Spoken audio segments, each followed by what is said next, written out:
internet, my name is Lave and I watched Destroyer, which is directed by Karyn Kusama, who's made quite a few female-led films you've probably heard of in different genres. She's done Girl Fight, a sports drama. She's done Jennifer's Body, a comedy horror, and Aeon Flux, sci-fi action. And now she's tackling the detective noir genre with Nicole Kidman playing Erin Bell, a world-weary detective investigating a case which connects to a previous undercover role she had as an FBI agent, which never got resolved. So now she's out to close the case for good, but is she out for justice or for vengeance? So yeah, Nicole Kidman sort of dropped off the radar for a little while, but now she's back with a vengeance. I can't remember what film it was I went to see a few months ago, but the trailers before it, 3 out of the 4 of them all had Nicole Kidman in them. One of them was Aquaman, the other one was The Upside, which I haven't seen yet, and the other one was this, Destroyer, which unquestionably looked like the most interesting film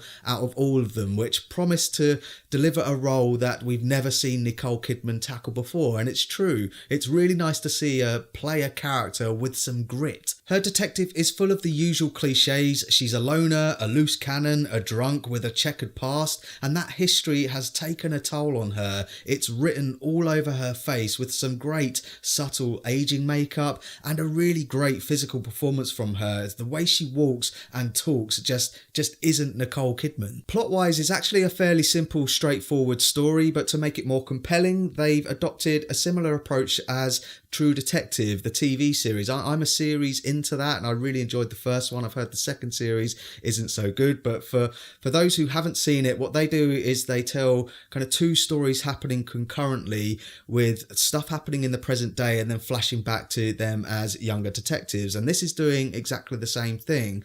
But along with that comes an element of the film kind of spelling things out a little bit too much. For example, they will talk about characters, then the film will flash back and you see those characters and then you see how those characters connect to events happening in present day. They also do something structurally with the film which is interesting, but when it happened I was a bit like, that's interesting. And I will also say that the film does have a really long ending. It has kind of like 2 or 3 endings right at the very end of the film which seem to drag, and it also has a really curious shot of a kid like landing an ollie on his skateboard. I was like, well, what's the point in that? The film is a tad long at a smidgen under 2 hours, and it did have a few moments when certain scenes started to drag in places for me, but it does pick up with a couple of decent bank robbery scenes which are good but are not on the same level or don't have the same intensity as, say, David Mackenzie's recent Hell or High Water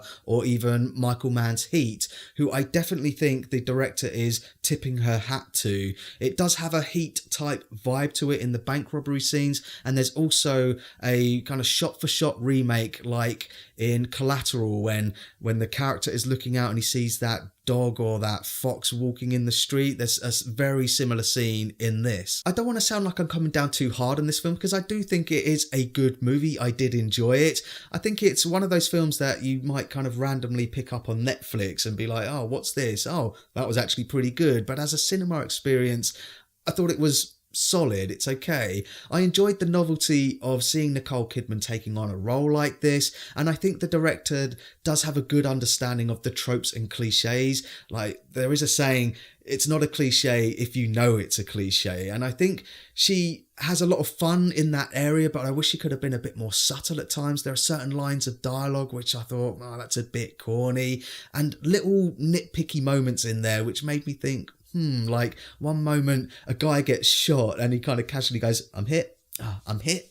Other than Nicole Kidman, the rest of the supporting cast do a great job as well. You've got Sebastian Stan in there, Scoot McNairy, and I really like the girl playing her daughter in this. I thought she did a terrific job. And Toby Kebbell is such an incredibly underrated actor. He should do less of the stop motion stuff and get in front of camera, because he's in this, he's good. He does have a couple of like really odd moments when his character is narrating to us, the audience, but he's also sort of talking to his character character within the film in one of the flashback sequences, which are kind of dreamlike, and the cinematography really captures that in the flashback sequences, which is juxtaposed against the present day story, which is oversaturated and run down like our main character.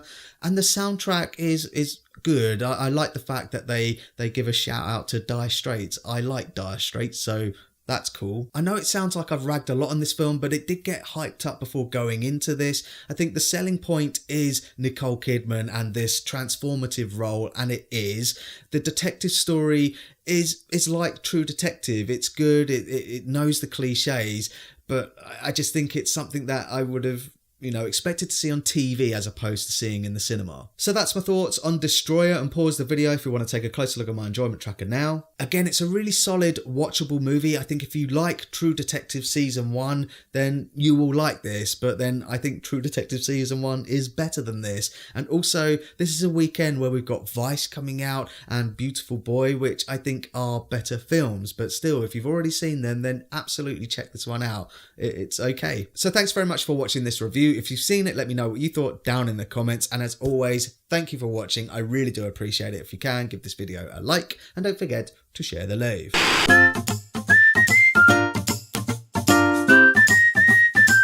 Subscribe